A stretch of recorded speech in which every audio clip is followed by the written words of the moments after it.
வணக்கம். உங்கள் மணிமேகலை. இன்றைய பதிவில் 8ஆம் வகுப்பு மாணவர்களுக்காக சில குறட்பாக்கள் கொடுத்துருக்காங்க. அது கொஞ்சம் உங்களுக்கு சொன்னால் ஈஸியாக இருக்கும், எளிமையாக நீங்கள் படிச்சுப்பீங்க அப்படிங்கிறனால.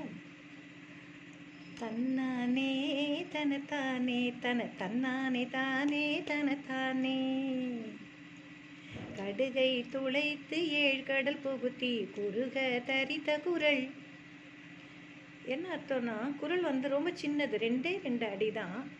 ஆனால் அதில் இருக்கக்கூடிய பொருள் எப்படி இருக்குது அப்படின்னா, 7 கடலை சேர்த்தா எப்படி இருக்கும் அந்த அளவுக்கு பொருள், மிக அதிகமான அர்த்தம் அதில் இருக்குது. நம்மளுக்கு தான் அது தெரியறதில்ல.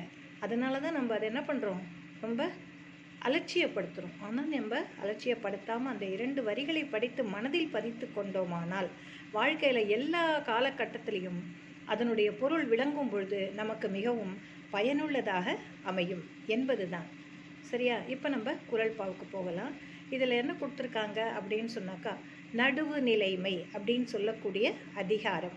அந்த அதிகாரத்தில் உங்களுக்கு 2 குறட்பாக்கள் கொடுத்துருக்காங்க. சரியா? நம்ம அதை பார்க்கலாம். தக்கார் தகவிலர் என்பது அவரவர் எச்சத்தால் காணப்படும்.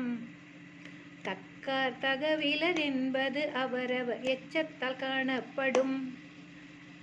இதனுடைய பொருள் என்ன அப்படின்னாக்கா, நடுநிலைமை உடைய ஒருவர். நடுநிலைமைனா யாருக்கும் சாதகமாகவும் பாதகமாகவும் இருக்கக்கூடாது. யார் சொல்கிறது நல்லதுன்னு நல்ல கூர்ந்து கவனித்து ஆராய்ந்து அதை தெரிந்து நாம் செயல்பட வேண்டும். அப்படி இருந்தோம் அப்படின்னு சொன்னாக்கா, அது அவரவர் எச்சத்தார் காணப்படும். என்ன எச்சம்னா என்ன அப்படின்னு சொன்னாக்கா, நம்ம போன பிறகு நம்மளுடைய புகழ் அதிகமாக இருக்கிறதா, நம்மை இகழ்வார்கள் அதிகமாக இருக்கிறார்களா என்பதை பொறுத்து அமைகிறது. நம்ம நடுநிலைமையோடு எப்போ செயல்பட்டாலும் நம்மளுடைய புகழ் இறந்த பிறகு கூட நிற்கும் இல்லையா? அவரவர் எச்சத்தால் மிகுதி, வாழ்வின் மிகுதி என்ன ஒன்றும் இல்லையே. மிகுதின்னா நான் இறந்த பிறகு நான். அதனால் என்ன சொல்கிறாங்கன்னாக்கா, தக்கார் தகவிலர், இவர் நல்லவர் நடுநிலைமை உடையவர் அப்படிங்கிறதோ, இல்லை இவர் நடுநிலைமை இல்லாதவர் என்பதோ பிறகுதான் அறியப்படும். முதல்லையே நமக்கு சொல்ல மாட்டாங்க மக்கள் அப்படிங்கிறது தான் இதனுடைய பொருளாக கருதப்படுகிறது. அடுத்து பார்க்கலாமா? சமன் செய்து சீர்தூக்கும் கோல் போல் அமைந்து ஒரு பால் கோடாமை சான்றோர் கணி.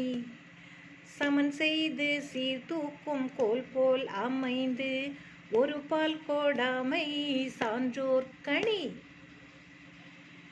ஒரு தராசு எப்படி இருக்கும், 2 பக்கமும் எடை போட்டோன்னா சமமாக நின்னாதான் அது கரெக்டுன்னு நம்ம சொல்கிறோம் இல்லையா? அந்த மாதிரி சான்றோர்கள் அப்படின்னு சொல்லக்கூடியவங்களுக்கு சிறந்த அணிகலன்.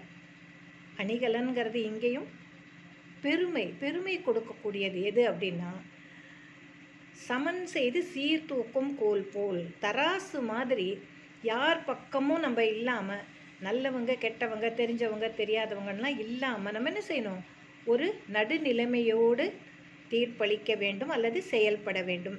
நடுவு நிலைமையோடு தராசு போல நாம் செயல்பட்டால் அதுவே சான்றோர்களுக்கு மிகச்சிறந்த பெருமையை தரக்கூடியது என்பதே இதன் பொருளாகும். மீண்டும் சந்திப்போம் நாளை. நன்றியுடன் மணிமேகலை.